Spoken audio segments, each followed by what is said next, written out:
ഓണപ്പൂക്കളാൽ നിറഞ്ഞ ഉടുമ്പന്നൂർ സ്വദേശി ബിനീഷിന്റെ പൂപ്പാടം. 40 സെന്റ് ഭൂമിയിൽ പരീക്ഷണാടിസ്ഥാനത്തിൽ കൃഷി ചെയ്ത വെന്തിപ്പൂക്കൾ തിങ്കളാഴ്ച വിളവെടുക്കും. ഓണത്തിന് വിളവെടുക്കുക എന്ന ലക്ഷ്യത്തോടെയാണ് ഉടുമ്പന്നൂർ മലയിഞ്ചി സ്വദേശി ബിനീഷ് 40 സെന്റ് ഭൂമിയിൽ വെന്തിത്തൈകൾ കൃഷിയിറക്കിയത്. ഹൈബ്രിഡ് ഇനത്തിൽപ്പെട്ട മഞ്ഞയും ഓറഞ്ചും നിറത്തിലുള്ള 2300ഓളം വെന്തിത്തൈകളാണ് നട്ടത്. പരീക്ഷണാടിസ്ഥാനത്തിൽ ഇറക്കിയ കൃഷി പ്രതീക്ഷിച്ചതിനേക്കാൾ അധികം വിളവ് തന്ന സന്തോഷത്തിലാണ് ബിനീഷ്.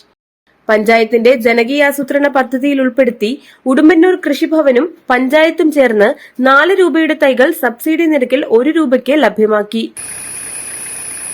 പണ്ട് തൊട്ടേ എനിക്ക് പൂക്കൾ ഭയങ്കര ഇഷ്ടമായിരുന്നു. അപ്പോൾ നമ്മുടെ നാട്ടിൽ വെന്തിപ്പൂ ഉണ്ടാകുമോ എന്നൊരു സംശയം എല്ലാവരും പറയുന്നുണ്ടായിരുന്നു. ചൂട് കൂടുതലാണ്, കാലാവസ്ഥ മോശമാണ് എന്നൊക്കെ.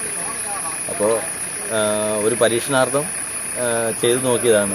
ഏതായാലും തമിഴ്നാട്ടിലേക്കാളും ലാഭകരമായി നമ്മുടെ നാട്ടിലും വെന്തി സുലഭമായി ഉണ്ടാകുമെന്ന് എനിക്കിതിലൂടെ തെളിയിക്കാൻ പറ്റി. ഓണത്തോടനുബന്ധിച്ച് തിങ്കളാഴ്ച വെന്തിപ്പൂക്കൾ വിളവെടുക്കും. പൂക്കൾ കൂടാതെ റംബൂട്ടാൻ, കൊക്കോ, പൈനാപ്പിൾ, റബ്ബർ തുടങ്ങിയ കൃഷികളും ബിനീഷിന്റേതായിട്ടുണ്ട്. News bureau, Udumbannoor. നാലിടത്ത് അന്വേഷിച്ചോളൂ. നിങ്ങളുടെ പഴയ ഗോൾഡിന് ഏറ്റവും ഉയർന്ന വില ജയ്കോയിൽ തന്നെ. ജയ്കോ നിങ്ങളുടെ ഓൾഡ് ഗോൾഡിന് ഏറ്റവും ഉയർന്ന വില നൽകുന്നു. നാലിടത്ത് അന്വേഷിച്ചോളൂ. നിങ്ങളുടെ ഓൾഡ് ഗോൾഡിന് ഏറ്റവും ഉയർന്ന വില ജയ്കോയിൽ തന്നെ. സ്വർണം വിൽക്കുന്നതിന് മുൻപ് ജയ്കോയിൽ ഒന്ന് അന്വേഷിച്ചോളൂ. ഏറ്റവും ഉയർന്ന വില ജയ്കോയിൽ തന്നെ. ജയ്കോ ജുവൽസ്, തൊടുപുഴ.